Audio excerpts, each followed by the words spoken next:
Salut tout le monde, j'espère que vous allez bien. On se retrouve aujourd'hui pour une nouvelle vidéo sur la chaîne. Donc aujourd'hui dans cette vidéo, une nouvelle réaction à une vidéo qui a été faite sur les SARMs. Donc en ce moment, il y a pas mal de vidéos qui sortent dans le YouTube anglophone par rapport aux SARMs. Donc aujourd'hui, c'est la vidéo de Greg Doucette. Donc Greg Doucette, pour ceux qui ne connaissent pas, 2,2 millions d'abonnés sur YouTube, il est quand même assez connu. IFBB Pro, bodybuilder, donc voilà. Qui va répondre en fait dans cette vidéo à un autre individu qui a une grande place aussi dans le monde de la musculation et du fitness, c'est Mike Israetel, donc qui est un professionnel du fitness. Il a un PhD, donc un doctorat en sciences du sport. Voilà, donc c'est quelqu'un de très compétent dans son domaine, qui est voilà, la prise de masse musculaire. Il est vraiment très bon en ce qui concerne l'hypertrophie. Donc aujourd'hui, on va voir dans cette vidéo quels sont les arguments mis en avant par Greg Doucette et par Mike Israetel. On va analyser ça et y répondre. Donc le titre de la vidéo, c'est Mike Israetel ne connaît rien par rapport aux SARMs. Donc voilà, traduction un peu approximative, mais c'est ça. Donc je vous laisse vous installer devant la vidéo et puis c'est parti pour la réaction. People use steroids and they know there's negative side effects. Case in point, Mike Israetel. And that it causes anger, anxiety, and rage. Yet Mike is still using them.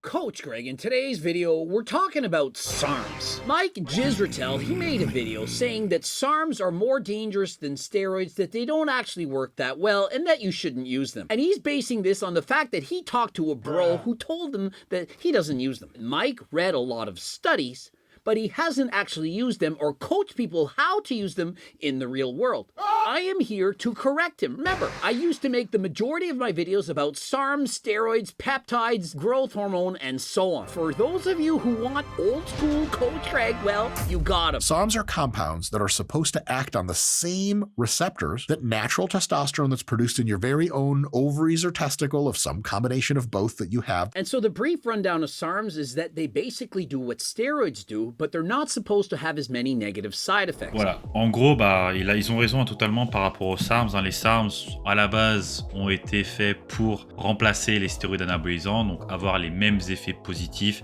sans avoir les effets négatifs, donc en étant beaucoup plus sélectif, donc comme il va le dire ici. Actively targeting an androgen receptor, they're going to target the androgen receptors in other cells of the body that cause side effects and health problems substantially less. And so steroids target the androgen receptor in your skeletal muscle, like the biceps, quads, and so on, making those bigger, but they also target other receptors. For example, your prostate or perhaps your hair. You don't want to lose your hair and you don't want an enlarged prostate. The promise with SARMs is that they build muscle without as many of the negative side effects. That is, of course, what everyone wants. And what Mike failed to mention in his video is that there's another factor, the main factor, more than anything else. Remember, people use steroids and they know there's negative side effects. Case in point, Mike Israetel. Bro knows a lot about science. Bro knows that steroids make you dumber, that they cause heart attacks, strokes, and so on, and that it causes anger, anxiety, and rage. Yet Mike is still using them. What the fuck? But here's the thing. SARMs have a loophole. They're not actually legal. They're not supposed to be used by humans, but they're legal to purchase. And so, unlike Canada, where it's legal to have steroids, in countries like the United States, it's actually illegal. And so what are the chances that guys with millions of followers are going to make YouTube videos saying, hey, I'm on Test, Trend, Halo, Equipoise, Deca, and so on, when it's not legal? Wouldn't be the smartest thing to do now, would it? But in Canada, we're actually allowed. It's not illegal. Now, of course, you can't sell it, and so do not ever break any laws, but it's legal to actually use this. And so if you are, for example, in the United States, which most people watching my videos are, they can use SARMs and not break any laws. And so that is why people are using SARMs. They type it on Google and they can buy it delivered to their door. In comparison, steroids are a lot harder to get. And so it's not truly the fact that steroids are more dangerous, it's the fact that they can get SARMs legally delivered to their homes. Donc là, je suis d'accord par rapport à ce que dit Greg Doucette. C'est vrai que une des raisons principales pour lesquelles les personnes vont dans un premier temps se tourner vers les SARMs, ce n'est pas seulement pour le fait qu'ils aient moins d'effets secondaires que les stéroïdes traditionnels et que du coup ils ciblent sélectivement les récepteurs androgènes dans les tissus musculaires, entraînent une prise de masse musculaire sans avoir d'effets secondaires négatifs ou autant d'effets secondaires négatifs. En tout cas, c'est la promesse qui est mise en avant. Les SARMs ont une législation qui par rapport aux stéroïdes est beaucoup plus souple, c'est-à-dire que les stéroïdes sont interdits point barre dans la plupart des pays du monde. Certains pays du monde les autorisent sans prescription, etc. Mais dans certains pays, ça va être illégal. Alors que les SARMs, dans la plupart des pays du monde, vont être légaux à l'achat, à la possession, mais ils ne vont pas être légaux à la consommation humaine. Donc c'est-à-dire qu'il est tout à fait possible de commander des SARMs et d'en avoir, vous n'êtes pas censé en consommer. Donc c'est pour ça que ça va permettre aux personnes qui veulent respecter les lois entre guillemets, comme dit Greg Doucet, ça va être beaucoup plus simple pour elles de se tourner vers les SARMs qui sont encore dans une zone grise de légalité, alors que les stéroïdes, eux, on sait clairement qu'ils sont illégaux. Alors que les SARMs, c'est beaucoup moins clair à ce niveau-là. C'est des composés de recherche, ce ne sont pas des médicaments qui sont approuvés et réglementés. Donc voilà ce qui fait aussi le principal attrait des SARMs, je pense, pour les personnes qui voudraient par exemple utiliser des stéroïdes dans un premier temps et qui ensuite se rendent compte qu'il y a cette alternative-là qui existe. En plus du fait qu'il y ait moins d'effets secondaires, etc. Nervous system, including your brain, get targeted, which gives you aggression and anxiety and increased stupidity and all those other great things about steroids that everyone loves so much. And so notice, Mike is on steroids. He's not even competing anymore, yet he's still on steroids. And you might be thinking, no, he said he was going to go off. Bro also said he was going to slim down to a svelte 190 pounds, yet he's gone up in weight to 237. Does he act any different to you? Does he look like a guy who's suddenly gone natural? I don't think so. Oh, and maybe you're thinking, no, but it's just HRT. Yeah, right. So is Alex Eubank. How many people can say that? Most anabolic androgenic steroids, including testosterone, increase your sex drive. You're in a shopping mall and all of a sudden you have your pants down and you're touching yourself. I've never had difficulties with increased sex drive from testosterone, SARMs, and so on. It's not been an issue. And so most people who have an increased sex drive, I tell you, you just need to Gregor Doucette. Do it! It's okay. The judge says a lot worse things and says you can't stay at your house anymore and we have to take all of your money away. You have to be in a room with new friends for 10 years. But it's a nice place to stay, I always said. And there you can get your cock out anytime you want, no problem.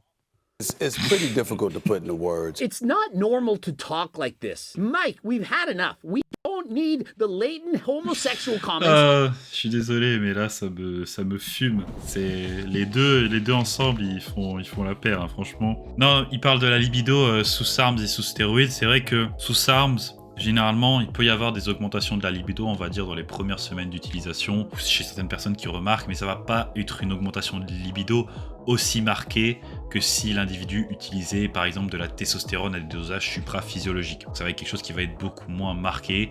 Donc voilà. Après, là, de dire que voilà, on se retrouve dans un centre commercial à baisser son pantalon, bon, voilà, c'est clair que c'est un peu abusif, donc c'est ça qui fait rigoler.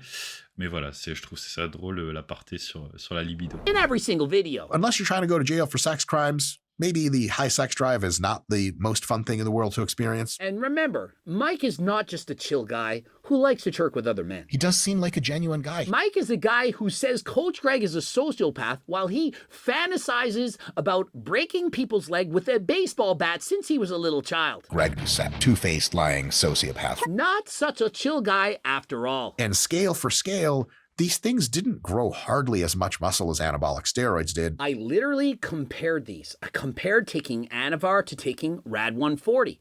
And what did I notice? I tied my world record in the bench press while only taking Rad 140 and MK677, a growth hormone secretagogue. And so consider that I bench pressed with a pause 529 pounds while taking SARMs. Does that not say how potent it actually is?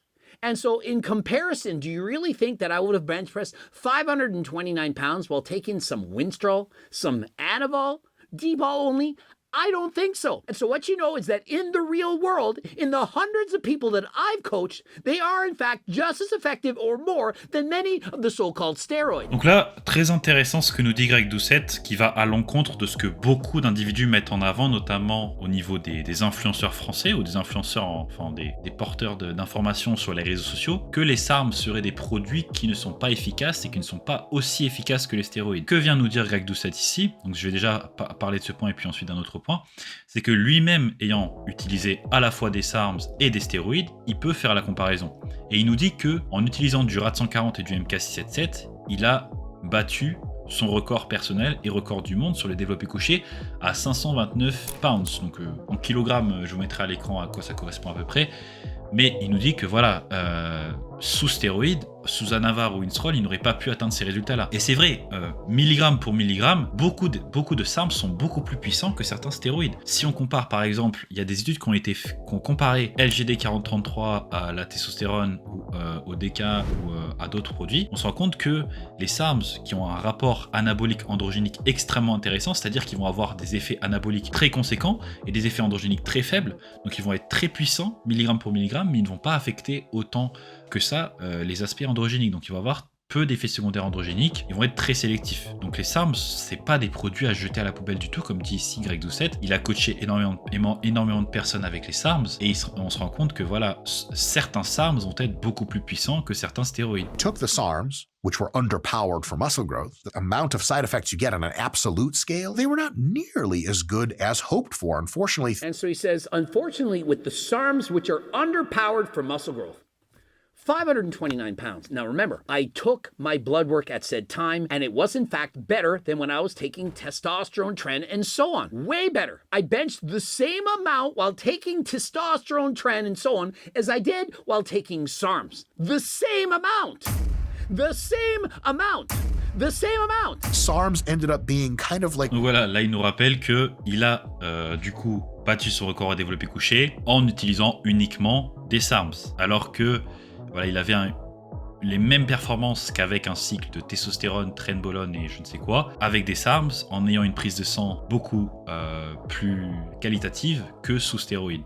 Très intéressant. Roughly the equivalent of oral androgenic steroids like Anavar, otherwise known as Oxandrolone? Well, it all depends. Something like Ostarine, very similar to Anavar, but there are several SARMs much stronger than Anavar. For example, RAD140 and LGD4033 are far stronger than Anavar. Now, I'm not saying they don't come without any unwanted side effects, but they do in fact work far better than even Anavar. They had high dosage requirements, so their side effect profiles ended up being pretty comparable to drugs like Anavar. If your coach is telling you to take, for example, 10 milligrams of LGD4033 in comparison to 10 milligrams of Anavar, the LGD is far stronger and very dangerous. And so if you're, for example, a women's bikini competitor, and many of you are hiring famous coaches saying, I promise you are going to turn pro. Yeah, maybe, but at what expense?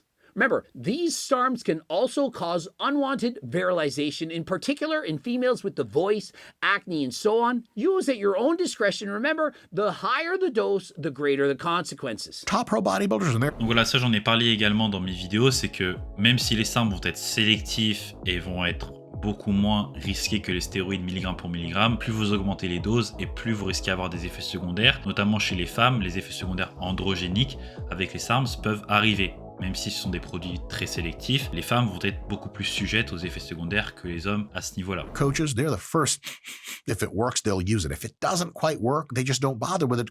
I use them. I coach people to use them. And so I'm not here to bullshit you. Remember, I'm honest, open, and transparent, and I'm telling you I use them. I'm telling you clients use them. I'm telling you that athletes, even to this day, are still using them to turn IFBB pro. One guy that you should almost certainly follow, Joe at Physique Collective and on Instagram, and he's super smart guy from the United Kingdom, coaches tons of top pros. And I talked to him extensively about SARMs, and he was like, he just gave me one of these. He was like, we don't really use it. And so he talked to Joe, and Joe from another country said, well, he doesn't use them, and so clearly they don't work. Too bad that Mike Israetel can't put his ego aside and contact Coach Greg. someone who's both an IFBB pro, unlike Mike Israetel, and has coached multiple athletes to the IFBB pro stage. Study after study has shown. Alors là, ouais, c'est drôle. En fait, l'argument principal mis en avant par les détracteurs de SARMS en général, ça va être oui, mais si c'était des produits qui fonctionnaient vraiment, tout le monde en utiliserait, ou oui, les pros en utiliseraient. Bah écoutez, regardez ce que vient de dire Greg Doucette ici. Greg Doucette, lui, il coach des personnes qui vont être des IFBB Pro, qui passent les concours pour être IFBB Pro, coach énormément d'athlètes, et ces athlètes utilisent des SARMS. Donc oui, ça se fait. C'est pas quelque chose qui ne se fait pas. Après, peut-être que c'est quelque chose qui est propre à la culture américaine, à la culture canadienne, mais ça se fait. Et ça se fait de plus en plus. De plus en plus d'individus constatent que oui, peut-être que pour des athlètes, je parle uniquement pour des athlètes de haut niveau à ce niveau-là qui font des compétitions de bodybuilding, peut-être que au lieu de faire uniquement stéroïdes, peut-être que remplacer certains stéroïdes par des SARM, ça va me permettre d'avoir autant de résultats, avoir plus de résultats, tout en maintenant ma santé, tout en diminuant le risque d'effets secondaires négatifs. Donc voilà l'attrait, on va dire, principal des SARMs à ce niveau-là. Something like as many as 50% of SARMs you can buy in the market either have SARMs and some other shit in it, and that other shit's almost always just oral steroids like Anavar, Dianabol, or something like that. And so the studies that I showed was that approximately 33%, 1/3 of SARMs are not actually real. They're buying fake and or bunk products. Of course, that is something to be mindful. If you're getting SARMs, etc., off the black market, from the internet, or bro at the gym, you don't know what you're actually getting. But the same can be said about steroids. How many of you actually think that when bro sells you Anavar at the gym, that it's guaranteed it's Anavar? That he would never rip you off? They just have oral steroids and they're... Alors là, c'est... Franchement, Greg Doucette, merci de vraiment remettre les choses à leur place. Les personnes qui critiquent les SARMs vont également dire « Oui, mais les SARMs, on a constaté que 33% des SARMs, c'était des produits sous-dosés ou contrefaits, etc. » Il dit ici « Oui, c'est possible, c'est exactement vrai, mais c'est quelque chose qui se fait également avec les stéroïdes anabolisants sur le marché noir. C'est-à-dire que lorsque vous allez acheter des stéroïdes sur Internet, bien sûr, n'en achetez pas, je ne recommande pas du tout de faire ça, mais pour les gens qui achètent des stéroïdes sur Internet, vous n'êtes pas sûr de ce que vous allez retrouver à l'intérieur de vos fioles ou dans les cachets que vous achetez. Pour être clair, les produits peuvent être largement sous-dosés ou il peut y avoir d'autres produits à la place dedans. C'est la même chose pour les SARMs. C'est pour ça qu'il faut se fier à des sources fiables et ne pas acheter ça sur n'importe quel site ou marché noir ou quoi. Ça peut être dit pour tout en fait. C'est pas uniquement pour les SARMs, c'est aussi valable pour les stéroïdes. Are no actual SARMs, or they just have some bullshit in there that's neither one of them and you ain't gonna get any. You know how often people are going to sell you Anavar and instead of Anavar, they're selling you a SARM. Why? Because it's very easy to get SARMs. SARMs aren't illegal. And so consider this, your plug is selling you steroids. How do you know that guy isn't selling you SARMs and marking it as steroids? Easy to get SARMs, probably cheaper.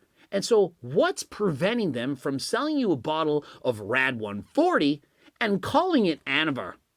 You ever think about that? Or what are the chances that they tell you it's Anavar, but it's actually Winstrol? Remember, it's way more expensive to purchase Anavar than it is Winstrol, so how do you know you're getting what you're paying for? If you have a source for legit, even just black market gear, like black market Anavar, that's probably a better bet than SARMs if you actually are getting what you actually are getting. Does anyone know a guy named Nick Talker? Nick Walker, if you will? Anyone know that guy? Well, rumor has it that he dropped out of the Mr. Olympia because he was sold bunk gear. This is a top 3 Mr. Olympia competitor. And so if a top 3 Mr. Olympia competitor can be sold bunk gear, what are the chances that you might? Just because you have a good source doesn't mean it's actually a good source. Does that make sense? And so the same reasoning can be applied to not using steroids as it is for not using SARMs. You don't know what you're getting. Okay, that is why you should be getting it from a pharmacy, from a legit source. Donc ouais, voilà, exactement. C'est en fait le même argument qui est mis en avant pour les SARMs, donc de dire que oui, il vaudrait mieux acheter des stéroïdes à la place. Bah, c'est exactement la même chose pour les stéroïdes ou les SARMs. C'est que vous pouvez vous retrouver avec des produits sous-dosés ou des faux produits, comme s'est retrouvé le bodybuilder Nick Walker, qui est quand même top 3 à Olympia. Donc c'est pour vous dire que voilà, même les pros se font avoir au niveau de leur source de produits. Donc un amateur, ça peut être encore pire. Some labs fake gear is a thing, much less now than it used to be 5 or 10 years ago. What is he talking about? How would he know this? Nick Walker, 2024, pulls out of the friggin' Olympia because he's using bunk gear. And so let's let that sink in. If top Mr. Olympia competitors are getting bunk gear, then don't you think that you also could be getting bunk gear? Folks use SARMs thinking they are ducking steroids. And they are. They are ducking steroids because oftentimes people are going to say, are you on steroids? And if you're on SARMs, you can say, no, I'm not on steroids. Also, steroids have obviously clearly got a very bad rap. Ever since Major League Baseball cracked down on Barry Bonds and so on, people are very much opposed to athletes using steroids, but not so much about SARMs. And so if you're dating a girl and she's saying, hey, are you on steroids? And you say, no, I'm on Ostrine, Rad 140, LGD. I'm on enclomiphene. People are taking various things that aren't steroids because it allows them to give the illusion that they're still natural. For most people, as soon as you mention a needle, as soon as you have to inject, people are like, wow, I can't believe you would do that. And so if you, for example, tell somebody, I'm on testanethane, I inject once a week, they're going to think, you inject something? Oh my God. In comparison, if you say, yeah, I'm just on Rad 140, I'm just using 30 milligrams a day, oh, no big deal. Despite the fact that the testosterone is probably much safer, especially considering it's likely prescribed by your doctor. For example, I'm on HRT, clearly injecting testosterone.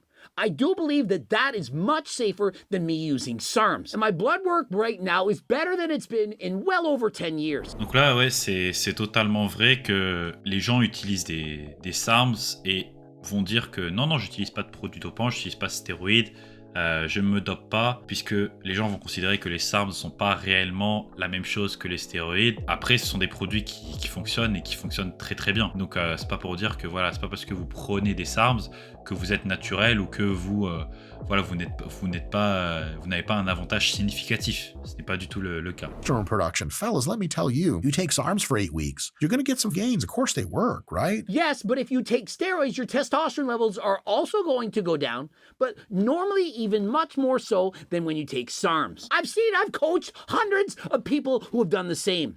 And so I'm telling you, if you use testosterone, for example, for 8 weeks in comparison to Rad 140 or Ostrine, your testosterone levels are going to be lower than when you're taking testosterone. And the time it takes for you to recover are going to be far longer. And so many people who are using SARMs, for example, for 8 weeks, especially in lower doses, yes, it lowers your testosterone, but it normally bounces back within several weeks. Now, of course, it could be beneficial to add in a PCT, for example, enclomiphene or Nolvadex or perhaps HCG or a combination of these, but SARMs, for the most part, are less suppressive than most steroids. Voilà, donc l'avantage qui est mis en avant ici par Greg Doucette, c'est que ouais, les SARMs vont être moins suppressifs généralement que les stéroïdes.